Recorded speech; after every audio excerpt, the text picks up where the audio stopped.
네, 10월 30일 수업 시작할게요. 지금 우리가 이제 자바스크립트로 HTML하고 그 다음에 CSS를 제어하는 기능들을 쭉 살펴봤었죠. 자바스크립트 기능만 놓고 보면 그렇게 많이 있는 기능은 아니었어요.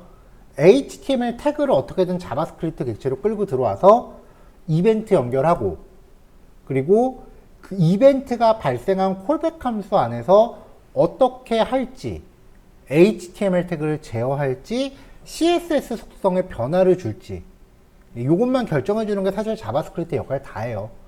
근데 이제 어떤 CSS를 어떻게 그 핸들링 하느냐에 따라서 효과가 되게 다양하게 나오기 때문에 거기부터 이제 여러 가지 개발 사례를 직접 봐야 되는 거고요. 수업 예제로는 이제 그런 것들을 모두 제시해 드리는 게 어느 정도 한계가 좀 있으니까 최대한 진도를 빨리 나가고 뭐라도 직접 만들어 보면서 케이스를 보고자 하는 게 지금 생각이에요. 제가 전에 이 이야기를 드렸었는지 기억이 잘 안 나는데, 코딩 공부할 때, 물론 많은 분들이 공부하실 때, 진도상에 내가 섭렵해야 되는 것들을 다 섭렵한 다음에 뭔가 만들어야지라고 생각을 해요. 그러니까 만약에 책을 하나 다 썼다라고 하면 그 책에 있는 내용을 머릿속에 다 안 넣으면 큰일 날 것처럼 생각을 해요. 근데 컴퓨터 프로그래밍은 그렇게 절대 공부가 안 돼요. 왜냐면 그렇게 하면 봐야 될 양이 정말 어마어마하게 많아요. 물론 어느 정도의 기본적인 그 내용들은 숙지를 하고 있어야겠지만, 딱 기본기만 딱 익히고 나면은 그 다음부터는 책 공부하듯이 공부하려고 하지 마시고요.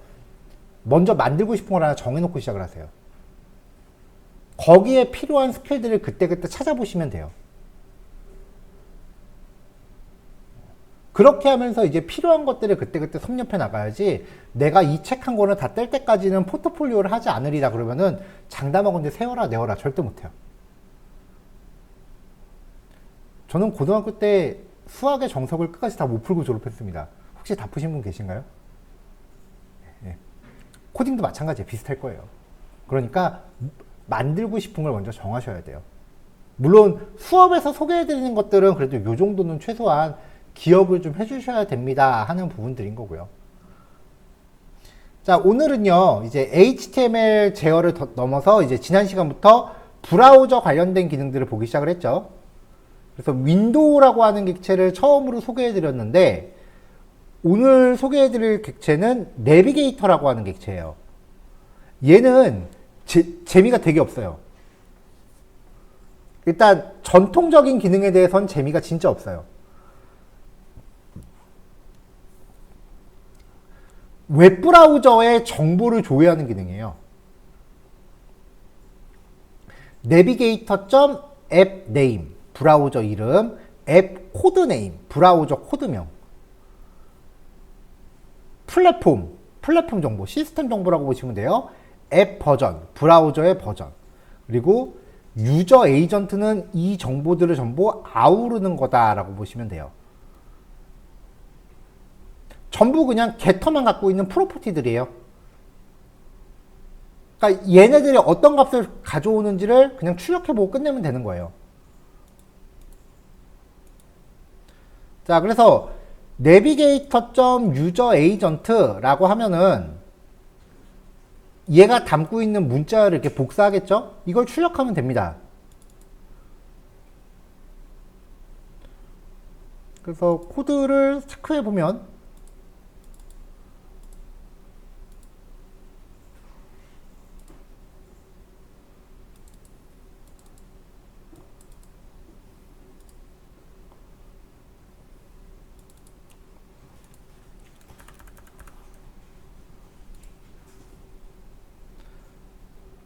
자, DL이라고 하는 태그를 하나 만들었어요.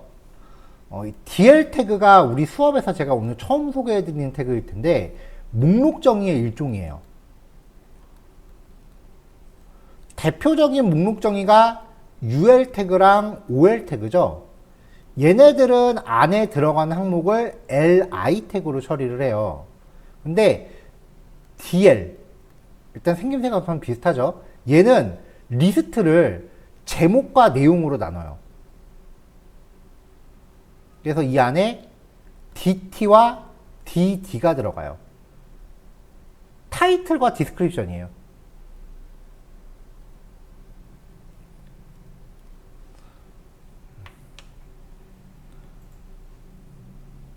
그래서 여기다가 DT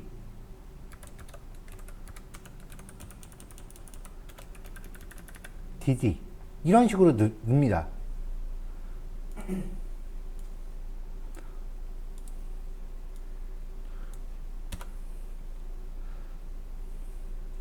자, 그래서 이제 DT 태그는 제목을 적느라니까 굵게 여백 좀 잡아주고 글자 크기 20. DT의 비포는 비포 가상 클래스였죠? 그 가상의 인라인 요소를 넣어주는 기능이라고 했어요. 거기다가 컨텐트라고 해서 이렇게 땡땡이 하나 박아줬어요.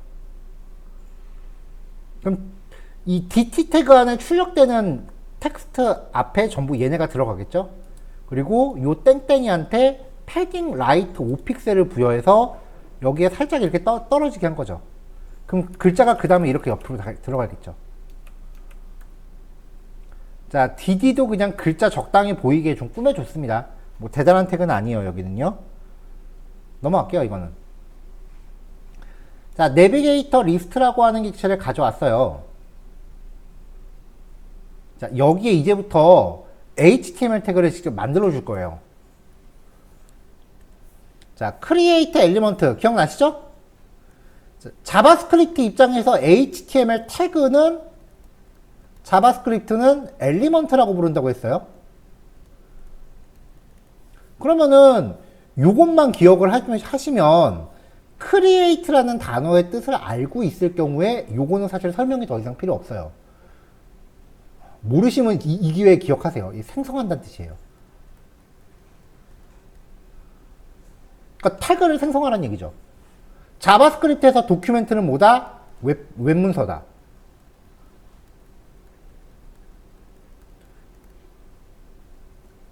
이게 기원을 알면은 기억하기가 쉬운 게 우리는 웹페이지가 뭐 쇼핑몰하고 엔터테인먼트 보고 그런 용도잖아요.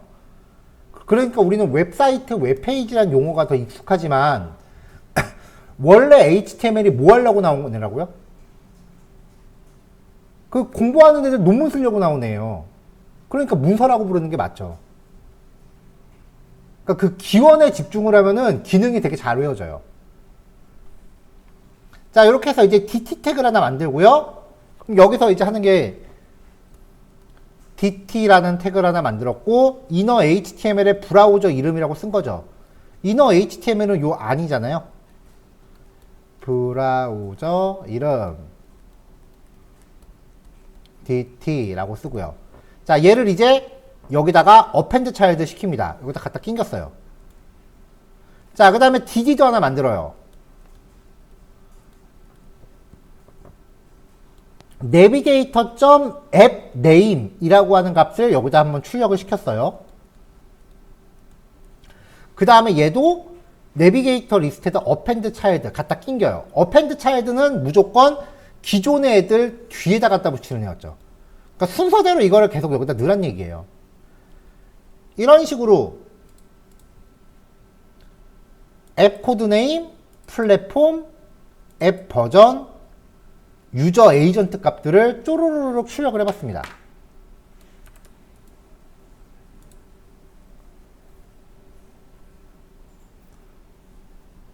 자, 그럼 이제 출력되는 거. 브라우저 이름. 크롬이 아니에요. 좀 의외죠? 넷스케이프. 넷스케이프라고 하는 웹브라우저가 아마 못 보신 분들 되게 많으실 거예요. 이게 제가 대학교 입학하기 전에 있던 웹브라우저거든요. 윈도우 98, 95 그 시절 브라우저고요. XP 나오기 전에 없어졌어요. 브라우저 코드명은 모질라고 플랫폼 종류 윈32 윈도우라는 얘기고요. 뭐 이런 정보는 사실 뭐 우리가 뭐 깊게 알 필요 없죠. 브라우저 버전 되게 기네요. 이 정보들을 토탈 아우르는 게 마지막에 유저 에이전트라고 했습니다. 그래서 실제로 프로그래밍에서는 유저 에이전트라는 값을 많이 써요. 자, 여기 보시면 윈도우스 NT 10.0 이게 우리가 쓰고 있는 윈도우의 정식 버전명이에요. 그 다음에 분명히 구글 크롬인데 사파리 브라우저, 애플에서 만든 웹브라우저예요. 그리고 애플 웹킷이라는 거를 기반으로 하고 있어요. 그러니까 이게 껍데기만 구울 거지 안에 핵심 부품은 애플 거거든요.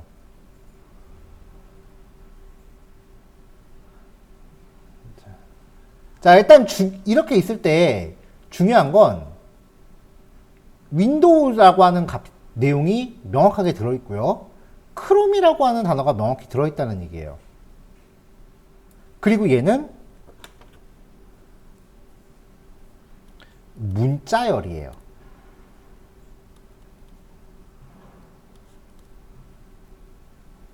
그럼 이제 이 재미없는 내용으로 뭘 할 수 있느냐?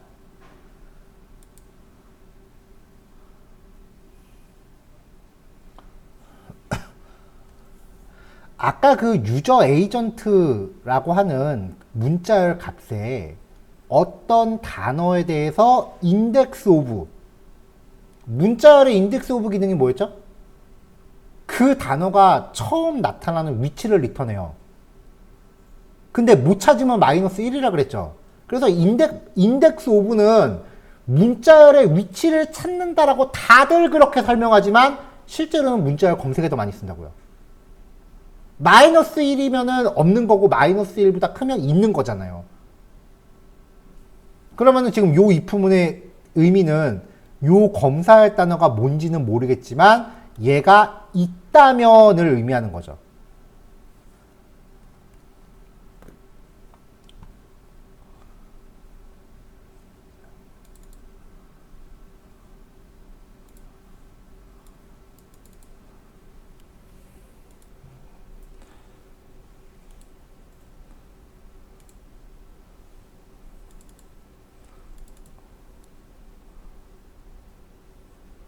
자, 요건 제가 캡처를 미리 좀 떠놓은 게 있어서 그걸 좀 보여드려 볼게요. 이번에 보여드릴 거는 미리 캡처를 좀 해놨습니다.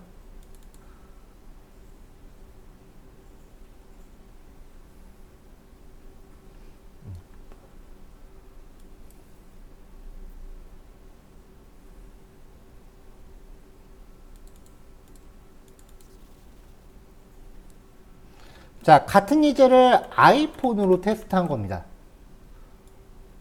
아직 테스트하는 방법을 제가 알려드리지 않았을 뿐이지 지금 우리 예제 하고 있는 거 모바일 브라우저로 접속해도 결과 다 똑같이 나와요. 자, 여기 보시면 사용자 정보, 다른 거는 다 무시하셔도 돼요. 사용자 정보만 보세요. 아이폰이라는 값이 명확히 써 있죠.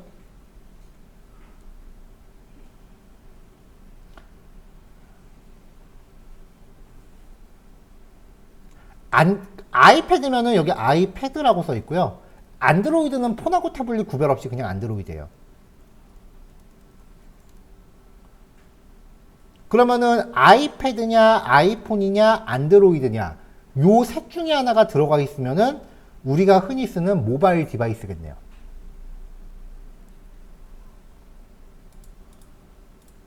갑자기 흥미진진해지죠?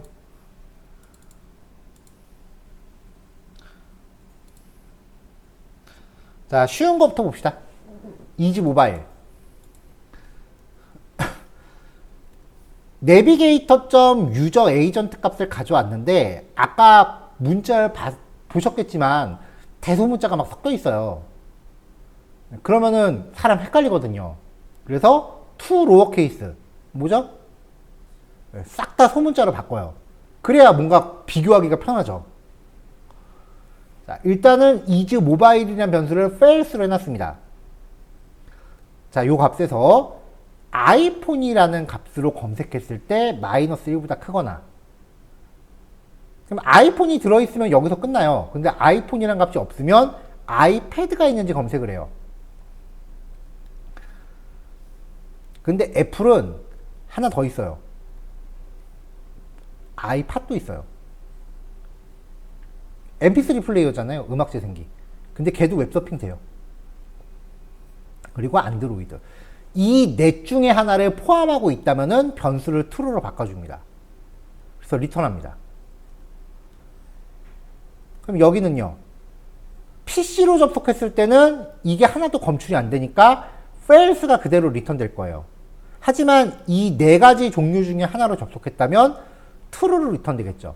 즉 모바일인지 PC인지를 판단할 수 있게 돼요. 자, 이걸 조금 더 디테일하게 get 웹브라우저 name. 자, 유저 에이전트 값을 to lowercase 또 소문자로 바꿨습니다. 브라우저 종류가 좀 많죠. 그래서 미리 조사를 좀 했습니다. 엣지가 있는지 없는지 윈도우 10 이상 깔려있는 브라우저 있죠. 얘는 엣지라고 리턴해 주고요. 크롬, 오페라라고 거의 듣보잡 브라우저 하나 있어요. 얘가 옛날부터 되게 전통 있는 브라우저인데 좀 외면을 좀 오래 받고 있어요. 파이어폭스, 얘도 요즘 쓰는 사람 거의 없기는 해요. 사파리, 스킵스톤이라는 브라우저도 있어요. 처음 들어보시죠? 자, MSIE. 근데 윈도우 익스플로러 11 같은 경우는 이름이 트리덴트예요. 둘 중에 하나면은 인터넷 익스플로러. 마지막 넷스케이프. 여기에 걸리지 않으면 알 수 없음. 자, 그럼 이제 요 함수를 호출하면은 웹브라우저의 이름을 리턴해 주겠죠. 그래서 지금 실행하면은 크롬 브라우저고 fails입니다 라고 뜹니다. 크롬 브라우저고 모바일이 아닙니다 라고 뜨는 거죠. 우리가 반응형에 만들 때 그 CSS로도 했었지만 저번에도 한번 말씀드렸죠. CSS만으로 안 될 때가 있어요. 특히 모바일 웹페이지는 만들다 보면은 단말기 종류에 따라서 CSS가 좀 다르게 돌 때가 있어요. 진짜 열받아요, 그거. 그래서 그 대부분 모바일 웹까지 고려해서 작업할 때는 여러분들은 포트폴리오 작업하시면 본인 핸드폰으로 보고 끝날 거예요, 아마. 핸드폰으로 테스트하는 거 나중에 알려드릴게요. 근데 실제로 실무 가면은 그 당시 유행하는 단말기들은 책상에 쫙 깔아놓고 해야 돼요. 일단 충전기 멀티허브로 껴놓고, 아유, 그래도 요즘은 몇 대 안 돼요. 한 20, 30대 책상 앞에 깔아놓고 하면은 아주, 아유, 환장합니다.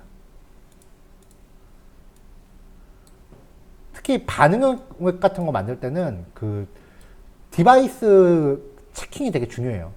단말기마다 좀 다르게 나오는 경우가 은근히 많아서.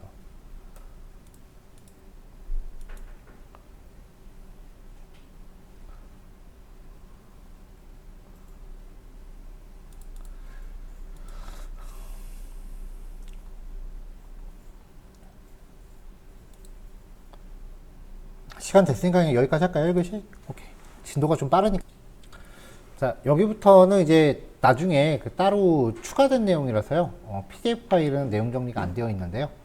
일단은 아까 우리가 내비게이터라고 하는 내장 객체를 봤을 때 이전에는 기능이 딱 요거밖에 없었거든요. 근데 HTML이 발전을 하면서 내비게이터 객체 안에 새로운 게 하나 들어왔어요.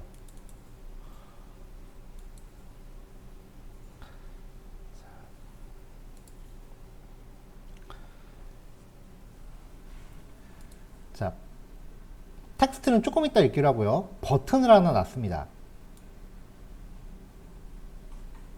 이 Find Me라고 하는 버튼에 클릭 이벤트를 일단 걸었어요. 그리고 스테이터스라고 하는 p 태그와 맵 링크라고 하는 링크도 각각 객체로 준비했습니다.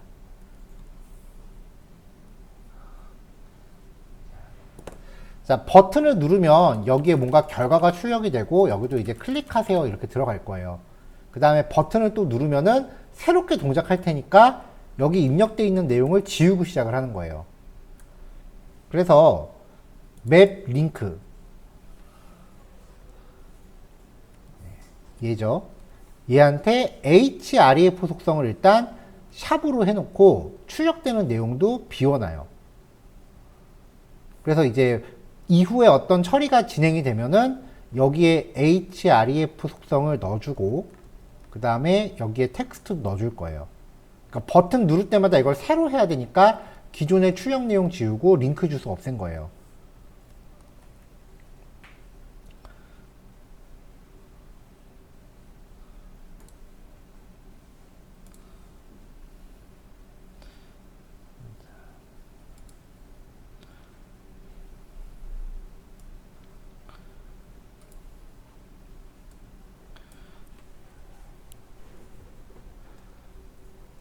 자, 내비게이터 객체 안에 자바스크립트 표준상으로요, 지오 로케이션이라고 하는 기능이 있어요.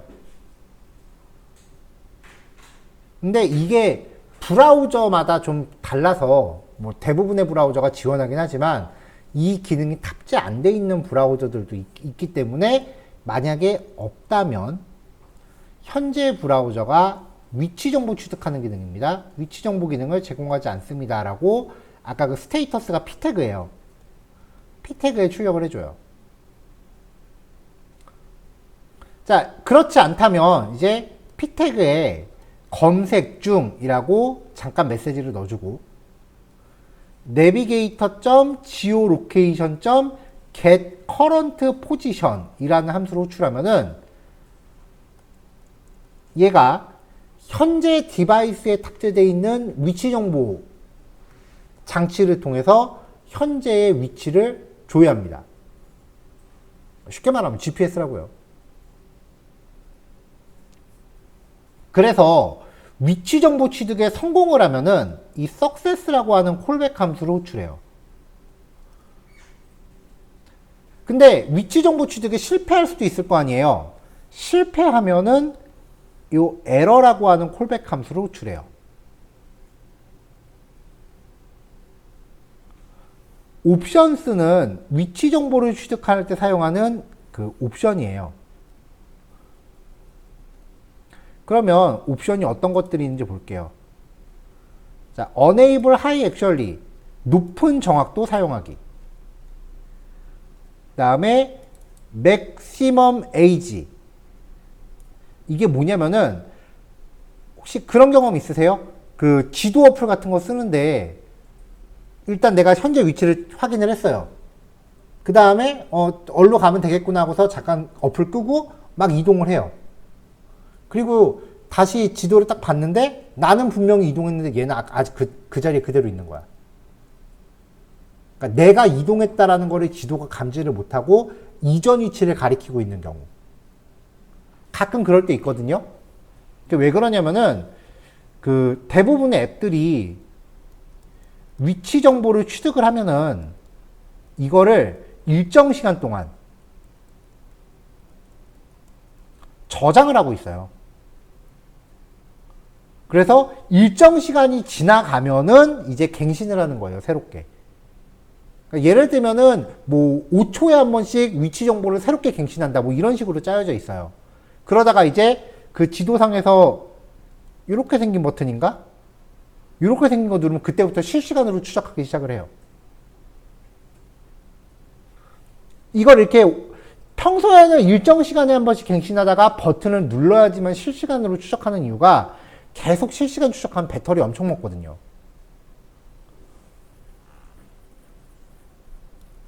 자, 근데 이거는 이 일정 시간을 0으로 꺼버린 거예요. 그러면 위치 정보를 기억을 안 하고 매번 새롭게 위치를 갱신하는 거죠. 하지만 얘는 웹브라우저이기 때문에 새로 고침을 해야만 동작해요.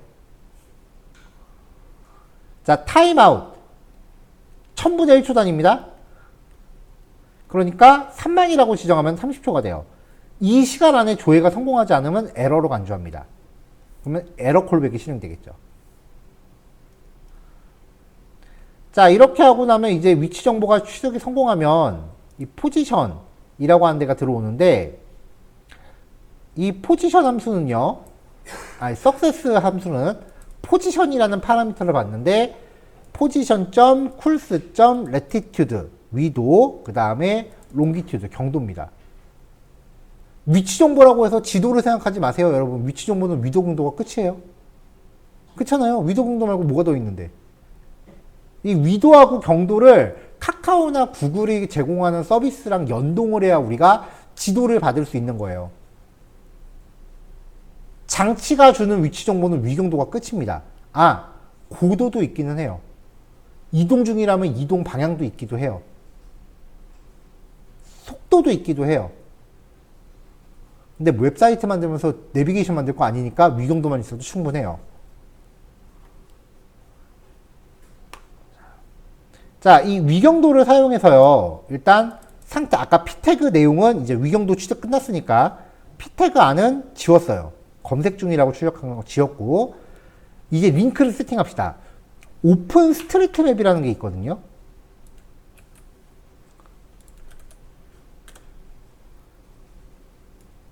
이게 무료 지도 서비스예요.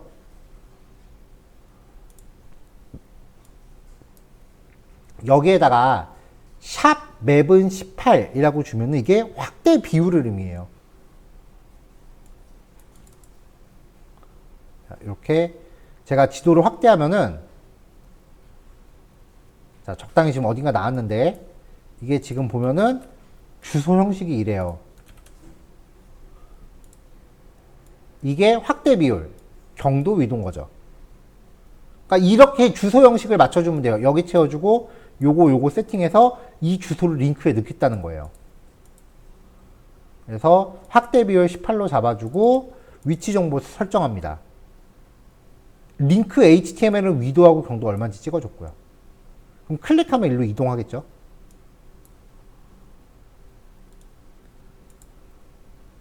자, 이제 버튼 누를게요. 그럼 이렇게 취득이 되죠. 상황에 따라서 웹브라우저가 위치 정보를 사용하겠습니까? 라고 물어볼 수도 있어요.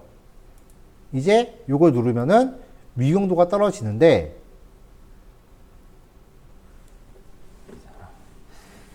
자, 어디 강남 비슷하게 나오긴 했는데 위치가 지금 정확하진 않을 거예요. 어차피 이 지도 자체가 좀 정확하진 않아요.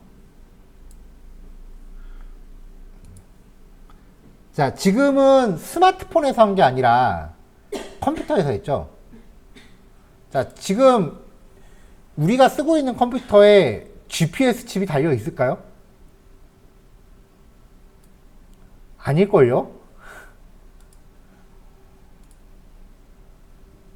자, 최신 노트북 같은 경우는 GPS 칩을 달고 나와요. 그래서 노트북들은 정확하게 뜨는데요. 이따가 노트북 쓰시는 분들 요 예제 한번 확인해 보세요. 아마 위치 정보 거의 정확하게 나올 거예요. 근데 데스크탑 PC는 위치 정보 취득을 위한 하드웨어가 대부분 없어요. 그쵸? 컴퓨터 조립하면서 GPS 다는 사람 못 봤거든요, 저는. 이때는 IP 주소, 그러니까 우리가 그 인터넷 서비스 가입하잖아요. 그 인터넷에 연결되면은 컴퓨터마다 고유한 주소를 부여받아요. 그걸 IP라고 하거든요. 그 IP 주소 기반으로 위치를 취득합니다. 뭐 컴퓨터 위치 추적한다는 거 뭐 영화 같은 데서 몇 번 보셨죠? 그건데 우리나라는 이게 잘 안 돼요. 왜냐면은 이게 가능하려면 인터넷 제공하는 서비스 업체들 있죠. 뭐 브로드밴드 SK라든지 U+라든지 KT라든지 그런 업체들이 이 IP 주소랑 위경도를 등록을 해놔야 돼요. 다 하나하나. 근데 우리나라 그 ISP 업체들이 이거 등록을 거부하고 있어요. 그래서 정확하지가 않아요. 그래서 대부분 서울시청 근처로 줘야 될 수도 있는데 여기는 지금 저기 서초동 어디로 뜨네요. 자, 그 다음에 크롬 브라우저는요. 저자 빠졌네요. 크롬 브라우저는 상용화된 웹페이지에서 이 기능을 쓸 경우 인터넷 주소가 HTTPS로 시작을 안 하면 보안상의 이유로 작동을 안 합니다.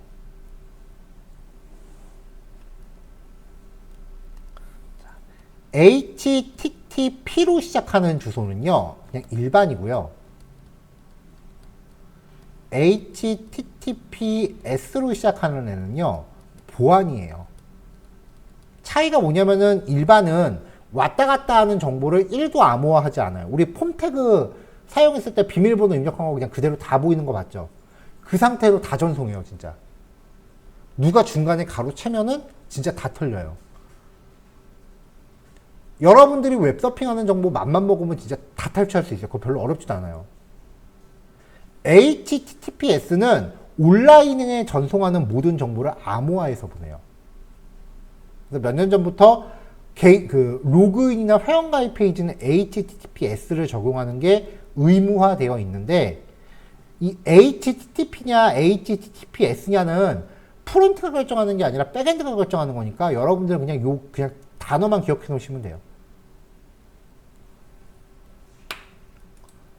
어차피 저거 결정하는 거는 그 백엔드 개발할 때 노드.js 소스 코드에 들어가는 거기 때문에 여러분들이 뭐 할 건 없어요. 자, 우리 수업 예제 인터넷 주소 복사해서 붙이면은 여기 지금 HTTP로 시작하죠. 암호화 안 된 거예요. 보안상 허점이 많은 거예요. 근데 왜 이걸 쓰느냐? 여기서 주소가 127.0.0.1이라는 거는 컴퓨터 한 대가 지가 지한테 접속할 때 쓰는 주소예요. 그러니까 이때는 보안이고 뭐고 필요가 없는 거죠. 근데 만약에 이거 말고 다른 주소로 돼 있는데 HTTP다라고 하면은 이미 보안상 굉장히 심각한 그 허점이 있다는 거예요. 그래서 HTTP이면서 앞에 주소가 127.0.0.1이 아니다. 그러면 그때 이 위치 정보는 작동을 안 해요. 브라우저가 차단을 해요. 보안상 안 좋은 사이트다라고 해서.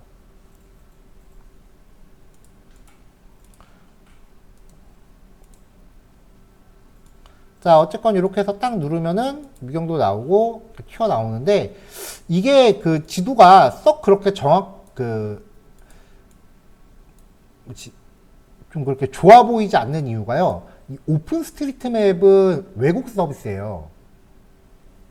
해외 서비스예요. 우리나라는 법적으로 지도에 해외 반출이 금지되어 있습니다, 여러분. 전쟁 국가라서. 그래서 외국 사이트들은 우리나라 지도를 정확히 표현을 못합니다.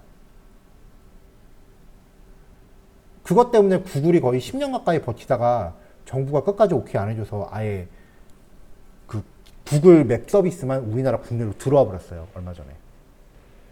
작년에 그랬나 아마 그럴 거예요. 그래서 여담이지만 외제차 사면 내비게이션 진짜 녹화 잠깐 끄고. 네, 여튼 그래서 지도 서비스는 뭐 그래요. 이 지도 서비스를 이제 카카오나 뭐 네이버 같은 거 연동하려면 네이버나 구글맵 같은 거 연동할 수가 있잖아요. 나중에 소개하긴 할 텐데, 자바스크립트 그 리액트 들어가면 소개하긴 할 텐데, 일단 카카오밖에 답이 없어요. 왜냐면 구글하고 네이버는 유료화된 지 한참 됐거든요.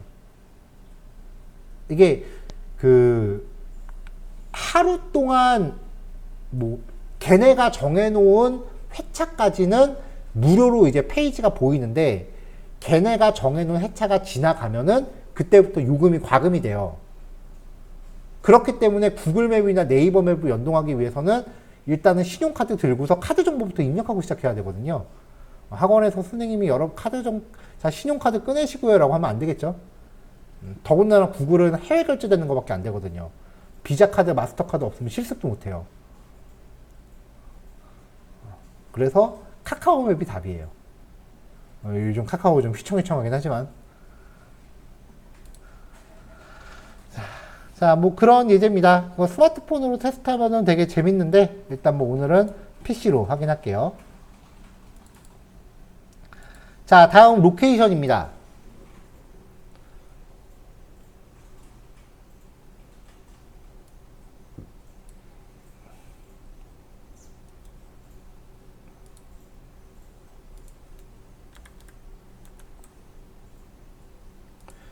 자, 로케이션이라고 하는 객체는요, 브라우저의 주소 표시줄을 뜻해요.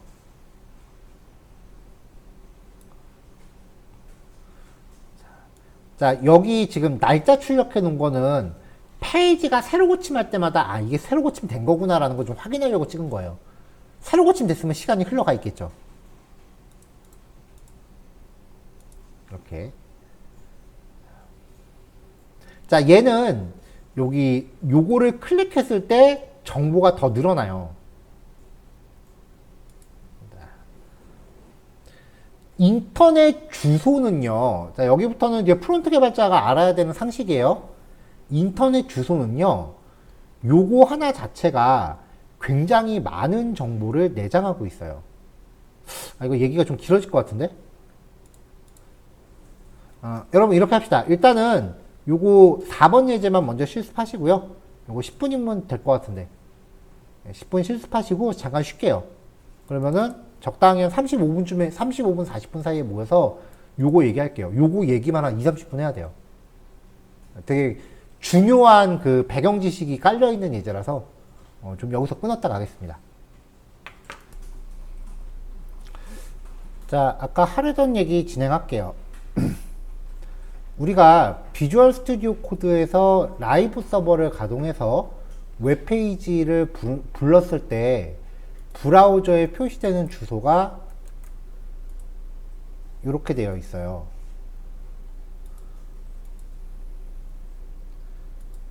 자, 이렇게요. 이 주소에 굉장히 많은 정보가 들어있어요. 자, 이제 웹에 관련해서 이제 적어도 개발자로 이제 넘어가시려면은 이제 몇 가지 좀 시스템적인 배경 지식도 좀 있으셔야 돼요. 첫 번째 이야기가 될 거고요. 일단은 http:// 라고 하는 요 부분을요, 프로토콜이라고 부릅니다. 응? 잠깐만요. 어이구. 자, 프로토콜이라고 부르는데 이 프로토콜의 의미는요, 통신 방식이에요.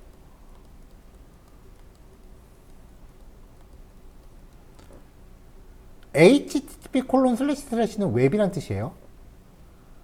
http는 웹이에요. 그래서 그 웹 통신을 흔히 http 통신이라고 불러요. 그리고 자매품 https는 이제 보안 웹, 뭐 시큐어 웹, 뭐 이런 식으로 불러요. 자매품, 뭐 혹시 컴퓨터 쪽 관련해서 그 자격증 공부하신 경험 있으시면은 요거 관련해서 아마 한 문제 외울 거예요. ftp://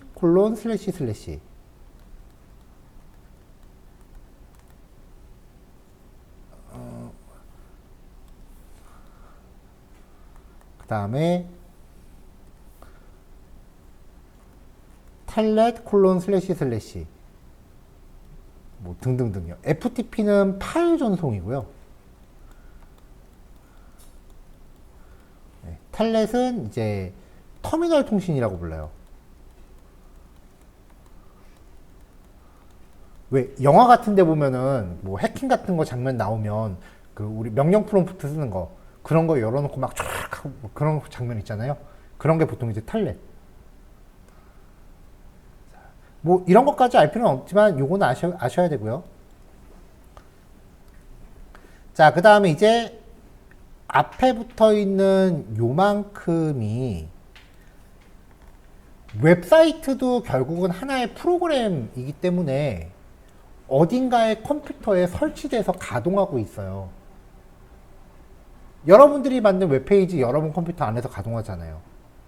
마찬가지로 여러분들이 네이버에 접속을 하건 뭐 다른 웹사이트에 접속한다 하더라도 그 웹사이트는 어딘가 컴퓨터에서 돌고 있는 거예요.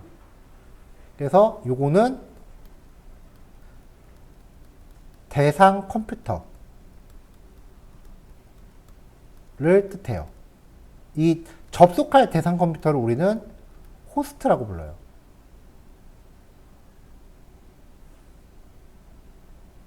지금은 여러분들이 여러분 본인 컴퓨터에서 실습한 거 본인들 스스로 접속하고 있죠. 그래서 아까 제가 127.0.9.1을 뭐라 그랬어요? 이게 현재 컴퓨터라고 부르는 거죠. 127.0.0.1은 현재 컴퓨터예요.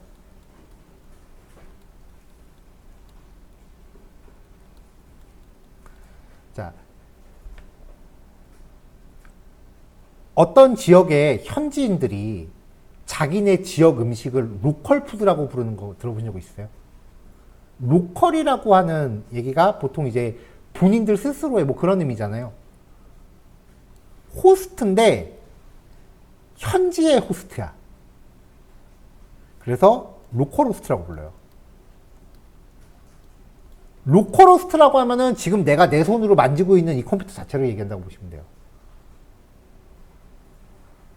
127.0.9.1을 로컬 호스트 혹은 로컬 컴퓨터 이런 식으로 부릅니다.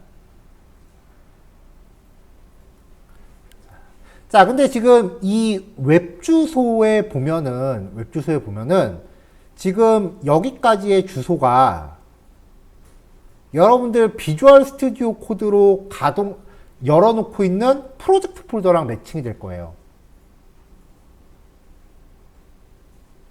자, 제 비주얼 스튜디오 코드 한번 열어볼게요. 자, 제가 지금 여기 C 폴더를 열고 있잖아요. 그쵸? 그럼 여기 폴더 구조를 보면은 요 C 폴더 안에 19 브라우저 관련 기능이 있는 거죠. 단원이. 다시 봅시다. 그러면 이제 제가 지금 여기까지의 이 경로가 비주얼 스튜디오 코드를 열어놓고 있는 경로죠. VS 코드의 그 작업 폴더가 되는 거죠.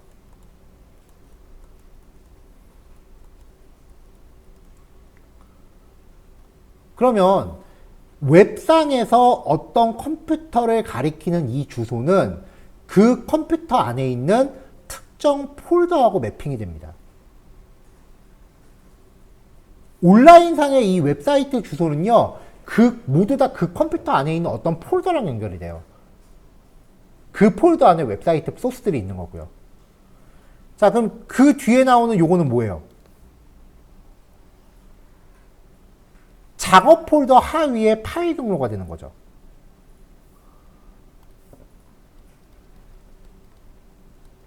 작업 폴더 내의 파일 경로가 되죠.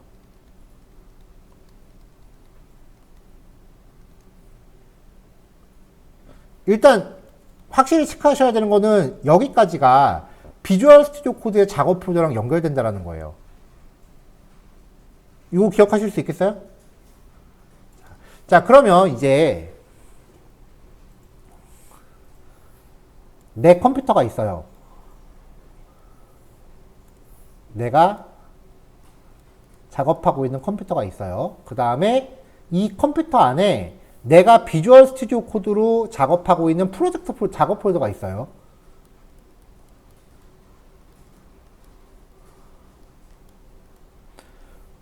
외부에서, 실제로 웹사이트니까 외부 어딘가에서 접속을 할 거 아니에요. 웹이라는 이 공간을 통해서 외부의 어떤 컴퓨터라고 칩시다. 이 웹을 통해서 내 PC 안에 작업 폴더까지 접속을 하고 있는 거예요.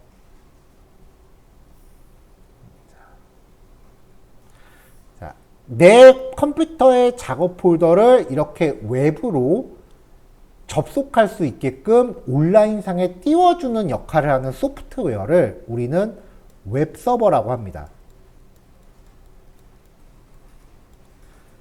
이 웹서버라는 프로그램한테 폴더 하나를 연결하면은 이 폴더가 이 웹상의 주소를 통해서 온라인에 노출이 되는 거예요. 이 역할을 하는 프로그램이 우리가 백엔드라고 부르는 애예요. 그러니까 우리가 아무리 프론트 개발 열심히 해봐야 백엔드 없으면 서비스를 못해요. 그래서 백엔드 개발자가 돈 더 받는 거예요. 물론 이거는 단순하게 얘기한 거긴 하지만 그쪽 공부가 조금 더 어려워요, 여러분.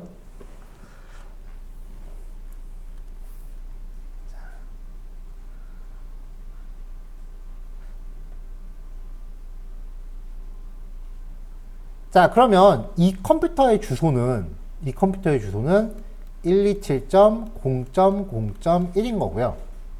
그럼 외부에서 127.0.9.1이라는 주소를 이렇게 접속을 하면은 이 컴퓨터 안으로 바로 들어올 수 있는 게 아니에요.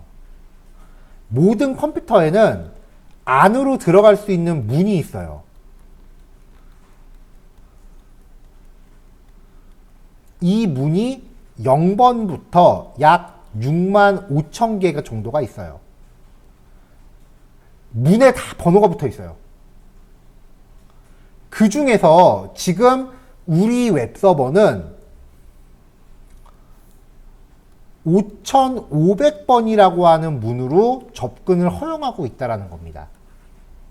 이거를 포트 번호라고 합니다.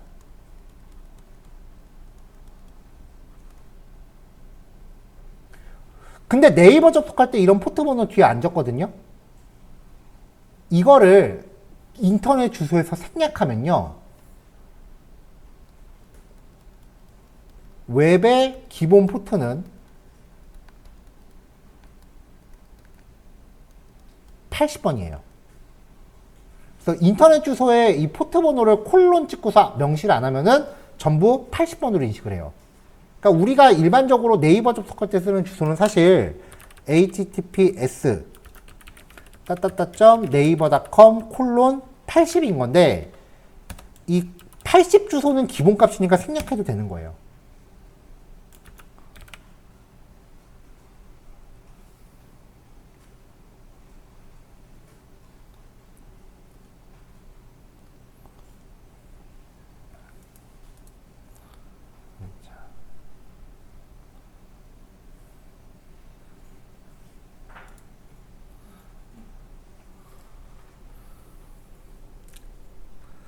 자, 그 다음에 인터넷 주소 뒤에 이따가까지는 아닐 것 같고, 우리 실습에도 그런 게 나오고 온라인상에서도 그런 게 꽤 많이 나오는데, 자, 월요 웹툰. 자, 월요 웹툰. 아까도 말씀드렸지만 인터넷 주소 한글 죽었다 해도 못 들어가요. 제가 여러 번 말씀드렸죠. 한글은 이렇게 바꿔서 넣어야 돼요. 자, 그 다음에 화요 웹툰, 수요 웹툰. 컨텐츠 바뀌죠? 분명히 클릭할 때마다 페이지가 바뀌었어요. 그쵸? 여기 잘 보세요. 페이지 이동하잖아요. 그쵸? 자, 요만큼은 지금 알아볼 수가 없으니까 일괄적으로 바꿉시다.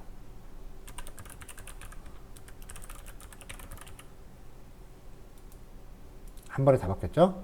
왜냐면 폴더가 같으니까, 전부 다. 자, 여기까지의 주소입니다. 지금 여러분들이 본 거는 전체 몇 페이지? 한 페이지. 비슷한 거. 사실 이게 요거 따라 만든 거예요. 자, 웹툰 평소에 많이 가시죠? 에이, 많이 가면서. 월요 웹툰, 화요 웹툰, 수요 웹툰. 여기도 수요일까지만 할게요. 라고 했을 때 주소를 딱 보면은 이거는 한 페이지다라는 걸 알 수 있어요. 어떻게 아느냐? 물음표 때문에 그래요. 인터넷 주소에서 물음표가 나오면요, 아까 제가 여기까지가 컴퓨터 주소라고 그랬죠. 그리고 그 뒤에는 그 컴퓨터에 연결된 특정 폴더, 웹서버를 통해서 서비스되고 있는 폴더에 보통 그렇게 웹서버라고 하는 프로그램에 연결돼서 온라인에 노출되는 폴더. 그러니까 우리는 지금 작업 폴더라고 부르고 있잖아요. 자, 다시. 우리가 지금 라이브 서버를 통해서 우리의 작업 폴더를 웹에다가 노출시키고 있는 거예요.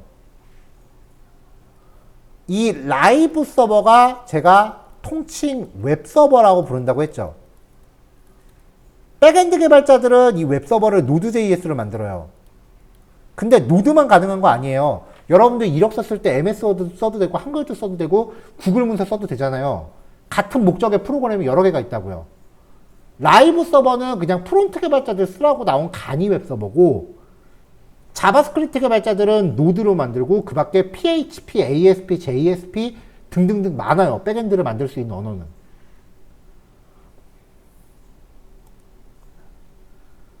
어쨌건 그 웹서버에 작업 폴더가 물려 있으면은 이 폴더 하위의 파일들이 웹에 노출되는 거예요. 이렇게 연결되는 작업 폴더, 지금 편의상 작업 폴더라고 부르고 있지만 얘를 루트 폴더라고 불러요. 웹 서비스의 근간이 되는 폴더, 뿌리 폴더. 자, 그럼 얘는 여기까지가 그 웹사이트의 루트를 뜻한다고 치면 그 안에 웹툰이라는 폴더가 있다는 거죠. 뒤에 HTML 파일 없네요? 그럼 무슨 파일이 무슨 파일이 노출될까? 그쵸, index.html이죠? 여기까지가 일반 상식이에요. 근데 실제로는 이 웹툰이라는 폴더가 어떤 파일이 연결되는지는 몰라요. 왜냐면은 지금 우리가 말한 대로면 주소만 알면 저 컴퓨터의 파일 구조를 다 알 수 있는 거잖아. 그래서 기술이 발전되면서 이 주소와 파일 경로를 전혀 상관없이 숨길 수 있게 됐어요. 그건 리액트 들어가면 나올 거예요. 근데 지금은 그냥 웹툰이라는 폴더 안에 index.html이다라고 알아두시는 게 우리가 지금 공부한 범위 안에선 정확한 거예요. 그럼 물음표는 뭐냐? 이 물음표 뒤에 들어가는 내용은요, 변수예요. 이름 이퀄 값. 또 필요하면 and 이름 이퀄 값. 이런 식으로 전송할 수 있습니다. 이 웹페이지에 전달하는 변수예요.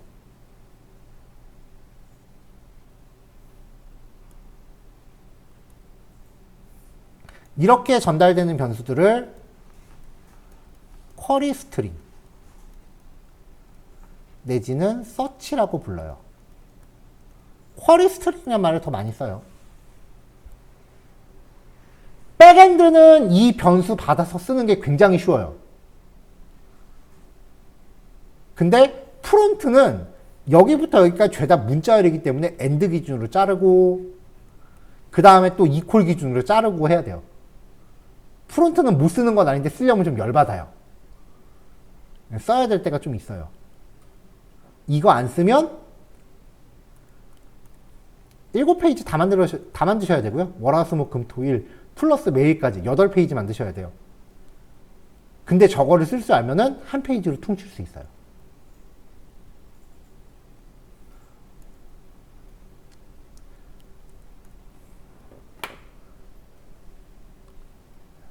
자, 이러한 정보들이 URL에 포함이 되어 있고요. 자바스크립트의 로케이션이라고 하는 객체는 그런 정보들을 부분별로 조회할 수 있게 해줘요.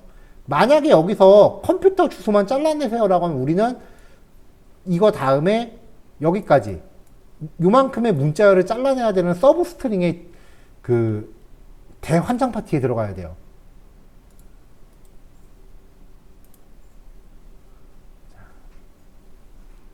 그래서 자, 여기 로케이션 1, 2, 3, 4, 5, 6, 7, 8까지 스판 태그 만들어 놨고 거기에 각각 이렇게 변수 값을 넣습니다. 자, 일단은 데이트 타임이란 곳에는 날짜 하나 넣어놨고요. 자, location.href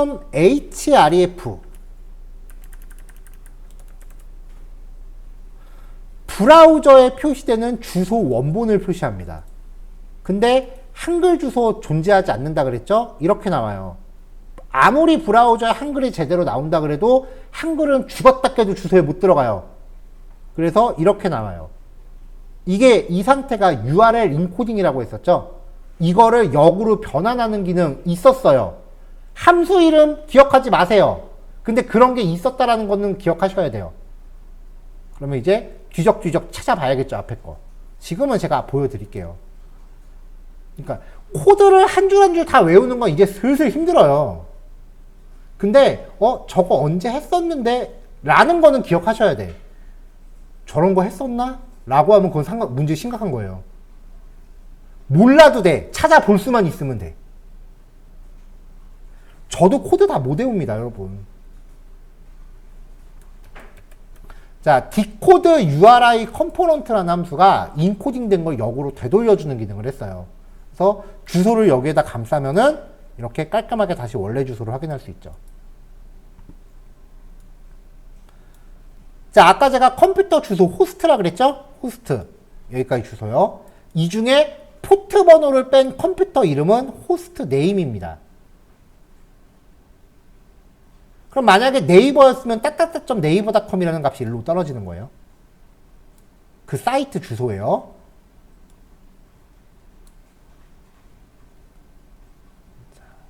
자, 지금 주소는 딱 열자마자 깔끔한 상태로 나오는 거기 때문에 밑에 링크를 클릭해서 변수도 붙여보고요. 그 다음에 아이디 값 같은 거 링크 걸었을 때 샵이 붙었었잖아요. 샵이 붙어 있는 것도 가볼게요. 자, 인터넷 주소 뒤에 샵 인포라고 되어 있는 거는 전에 얘기했을 때는 인포라는 아이디를 갖는 위치로 스크롤이 이동한다. 그렇게 얘기했어요. 요거를 해시 값이라고 해요. 해시태그잖아. 자, 디렉토리 이하 경로. 자, 여기 슬래시부터 HTML까지. 여기 20이라고 되어 있는 거 오타예요, 여러분. 실제로는 19로 간 거예요, 링크는.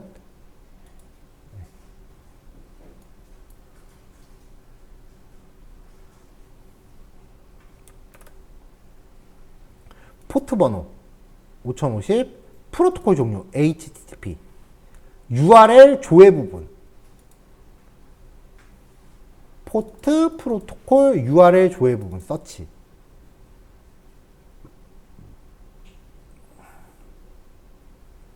자, 요런 겁니다. 요런 정보들을 사용을 하고요. 이거 지금 우리가 하고 있는 자바스크립트를 그냥 자바스크립트 순정이에요. 자바스크립트 순정이에요. 저는 이거를 그냥 옛날부터 클래식 자바스크립트라고 불렀거든요. 근데 언제부턴가 이거를 바닐라 스크립트라는 이름으로 부르기 시작하더라고요. 바닐라 자바스크립트라는 건 원래 실존하지 않아요, 여러분. 혹시 바닐라 스크립트라는 얘기 들어보셨어요? 그거 전 세계의 모든 사람들을 대상으로 하는 엄청난 사기극이에요.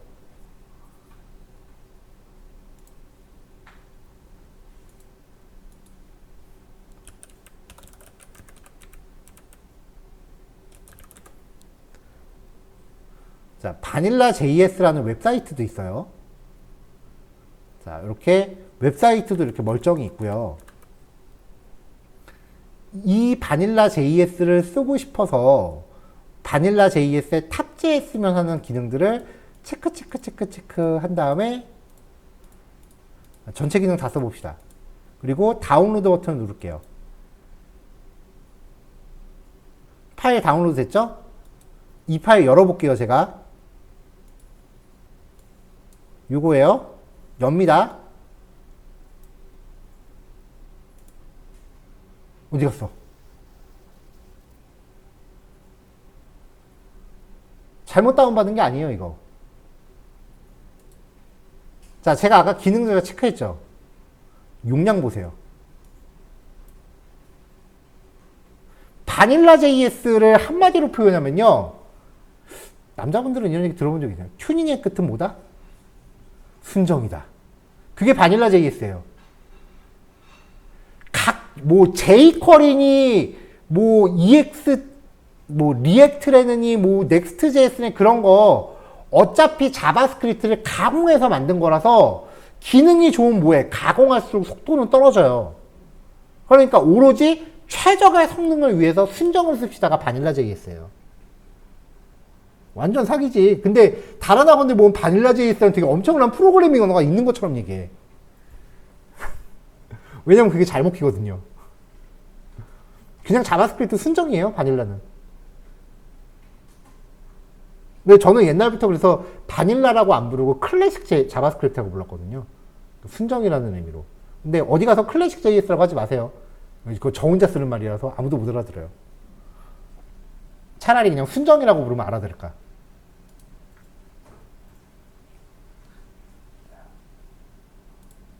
자, 어쨌건 지금 우리가 바닐라 JS로 이제 웹페이지를 만드는 동안은 이 값들을 쓸 일이 거의 없을 거예요.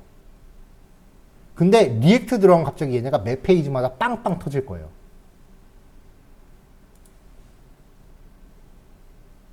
그러니까 오늘은 이제 요 로케이션 객체의 하위 값들을 나중에 리액트를 대비해서 미리 첫인사 시켜드린 거예요. 일부러 좀 세세하게 설명도 좀 드렸고요. 자, 근데 이 location.href가 브라우저에 표시된 주소 원본이라고 그랬죠, 아까. 그쵸? 그러면 첫 번째 버튼을 클릭했을 때 여기에다가 다른 값을 대입해버려요. 그럼 어떻게 될까? 페이지 강제 이동. location.href에다가 값을 대입하면 웹브라우저 페이지를 강제로 이동시킵니다. location.reload래요. 뭐겠어요? 그쵸, 새로 고침이지.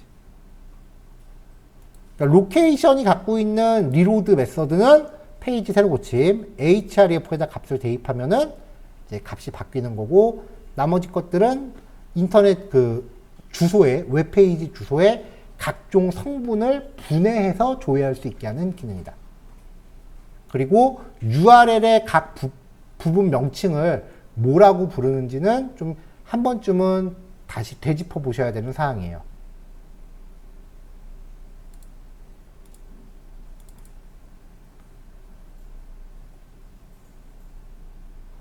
예제가 다들 어렵네.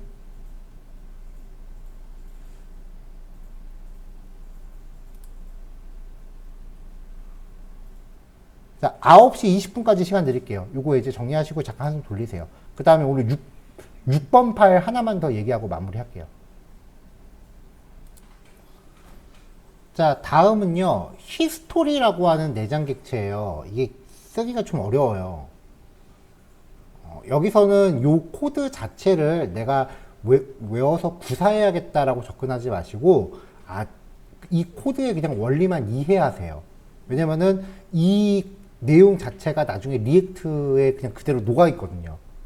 그래서 리액트를 이해하려면은 요 코드의 흐름을 먼저 파악을 하고 넘어가야 돼요. 일단 히스토리라는 객체의 좀 쉬운 기능. 일단 히스토리가 뭐냐면요, 요거예요. 앞뒤로 가는 거. 자, 지금 제가 요 웹페이지를 지금 처음 열었기 때문에 클릭이 안 되죠. 그러면 요 두 개도 동작 안 해요. 자, 요 링크 두 개에 걸려있는 기능을 볼게요. 자, 링크 1과 링크 2. 아이디 값 두 개죠?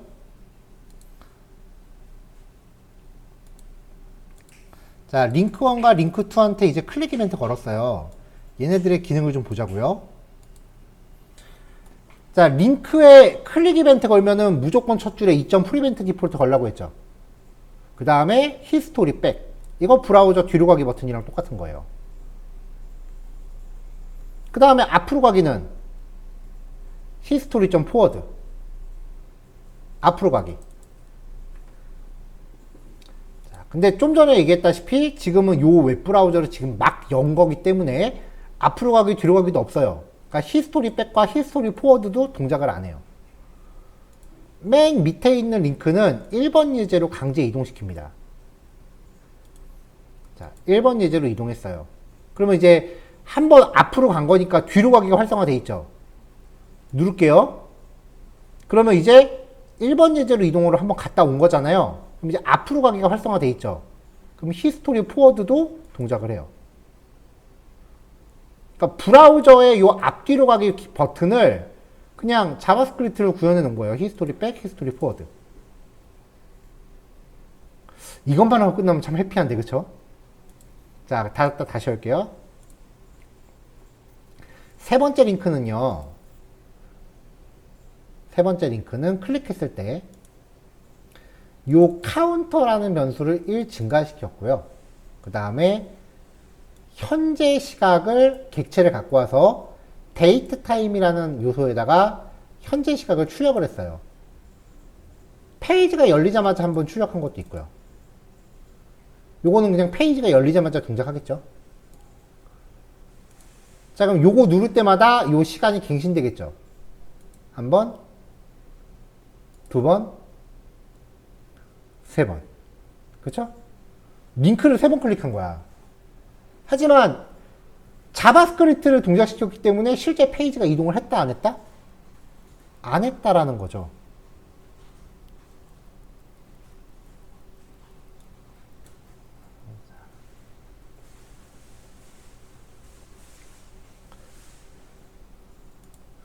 자, 이게 요 마지막 예제랑도 비슷한데,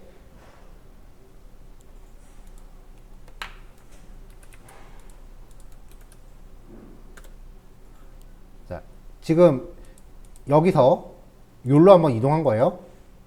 그리고 이용자 딴에는 한 페이지, 두 페이지, 세 페이지, 세 페이지 이동했어. 그쵸?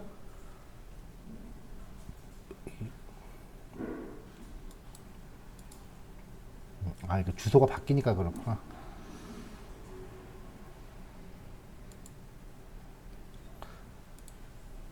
이거를 어디를 봐야 될까요?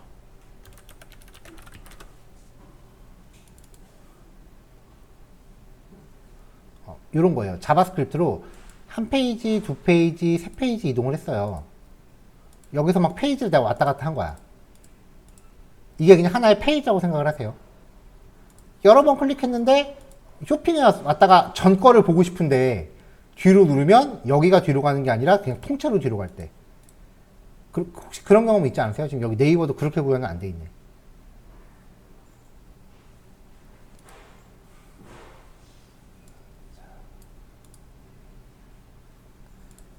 자, 원래 요 예제 갔다 하자, 그냥. 자, 여기서 한 번, 두 번, 세 번 클릭을 했어요. 그래서 분명히 링크를 클릭한 거니까 페이지가 이동돼서 바뀌었을 텐데 뒤로 가기는 전혀 쌓이진 않죠. 자바스크립트로 링크를 핸들링하면 이렇게 돼요. 페이지가 이동한 것처럼 보일지언정 그 페이지가 뒤로 이동을 안 해요. 왜냐면은 지금 요 링크는 실제로 페이지가 이동하는 게 아니라 그냥 자바스크립트로 화면만 갱신하고 있는 거거든요. 무슨 말인지 이해했어요? 자바스크립트로 HTML 태그를 제어할 수 있다 그랬잖아요. 그러니까 맘먹으면은 링크를 클릭했을 때 이벤트 걸어서 여기 있는 내용을 싹 갈아엎을 수도 있다는 거죠. 그러면 실제로 페이지 이동은 한다, 안 한다? 안 한다. 페이지가 실존하는 게 아니라고요. 이게 리액트의 기본 동작 방식이에요. 그래서 리액트로 만든 페이지는 아무리 화면이 여러 개 있어도 실제로 HTML이 하나밖에 없어요. 그래서 리액트의 기본 개발 방식을 SPA라고 해요. 싱글 페이지 어플리케이션이에요. 하나의 페이지로 다 헤쳐먹는 거예요, 여기는. 그러면은 이제 물리적으로 HTML 파일이 여러 개가 있는 게 아니기 때문에 이게 뒤로 가기 같은 이 히스토리 기능이 작동을 안 하거든요. 그래서 강제로 히스토리를 만들어줘요.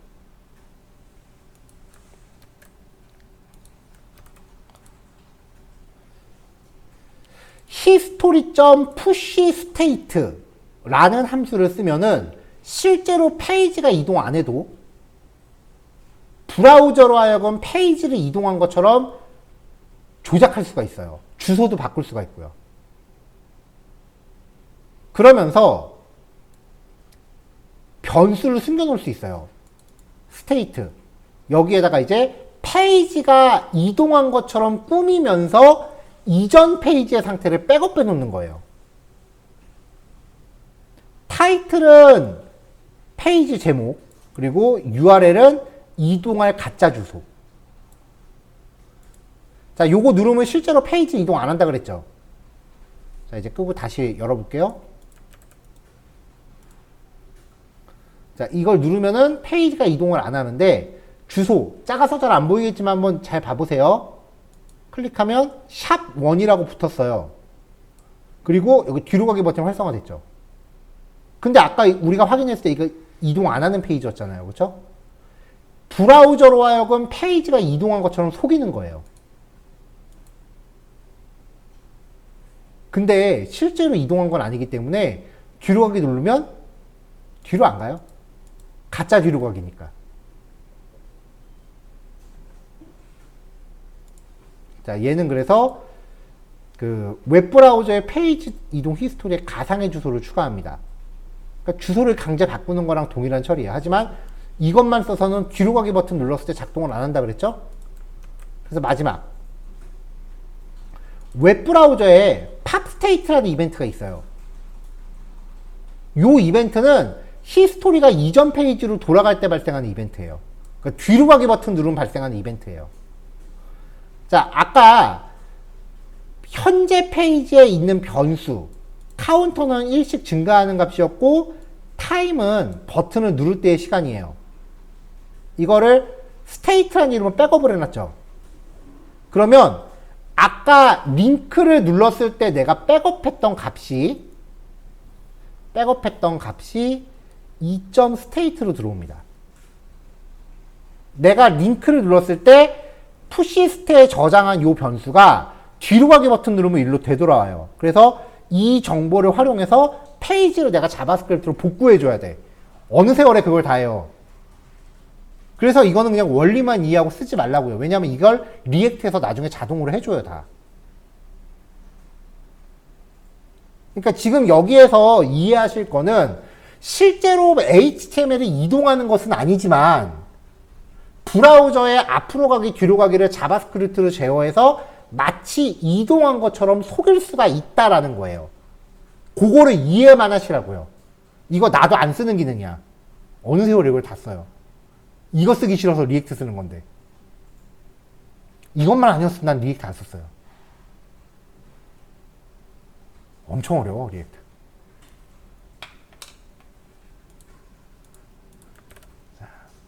자, 그래서 이 스테이트에 먼저 카운터라는 변수랑 타임이라는 변수 두 개가 들어있죠.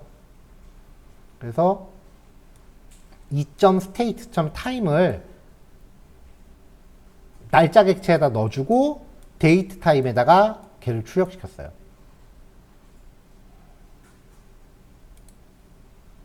자, 이렇게 하면 이제 하나, 둘, 셋 누르면 뒤로 가기 누를 때 화면이 복구가 되는 거죠. 이걸 내가 자바스크립트로 일일이 복구해줘야 되니까 작업이 만만치가 않은 거예요, 이게.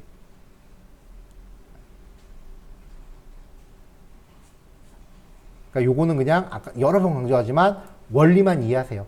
자바스크립트로 웹브라우저의 히스토리, 그러니까 앞으로 가기, 뒤로 가기를 강제로 제어해서 실제로 페이지가 이동하지 않았음에도 불구하고 이동한 것처럼 해줄 수 있다. 네, 요거까지만 정리하시면 돼요. 자, 오늘은 요거까지 진행하겠습니다. 그 다음에 내일 쿼리 스트링이라고 하는 아까 물음표 뒤에 나오는 변수 있다 그랬죠?